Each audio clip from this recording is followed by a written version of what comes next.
do anxiety work with adults, the analogy that we use is the boardroom.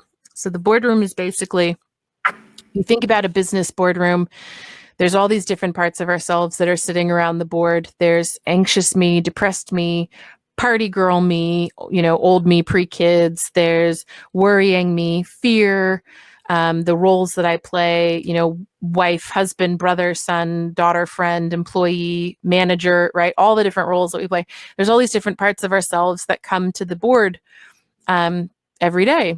And what happens is sometimes there's a board member who is a little bit obnoxious and say, anger me, takes the mic and hijacks the meetings sometimes, or sometimes it's fear me, hijacks the meetings. And what often happens is when there's a part of ourselves that's annoying, like anxiety or fear, we exile them, we abandon them, we reject them, we tell them you can't come to meetings anymore, you need to step outside, and then we lock the door. But the problem is they keep banging on the door.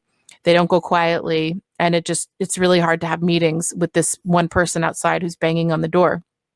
So what we want to do is, and we don't want her to do that either, right? Because that's a lot of the issues I deal with a lot of adults, is working on finding the parts that they've exiled and parts of themselves that they've abandoned because they made me feel too weak or vulnerable when I was a kid, and I couldn't cope with them, so I had to kind of cut them out. So it's always a survival mechanism that when we cut out parts of ourselves. But what we want to be doing for her is teaching her the kind of 3 steps that go with that, the parts of ourselves that we exile. So one is recovery. So we find, what are the parts of myself that I've rejected and abandoned? Because usually it comes down to they didn't help me when I was little. They didn't make me feel safe. The second is reconciliation. I reconcile with them. I'm sorry I kicked you out. I kicked you out because you just made me feel too weak, or you made me feel too vulnerable, and I couldn't cope with that. And then 3 is integration. So I work out a way to allow them back into board meetings. Yes, anxiety, you're here. It's so nice to see you. I'm glad you made it. What do you want to say? We all want to hear your concerns. Anxiety shares its issues.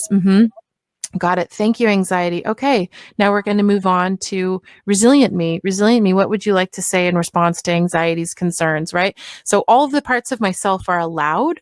They're all welcome. They all serve a purpose. I love every part of me. I have compassion on every part of myself, but nobody waits outside. Nobody's rejected.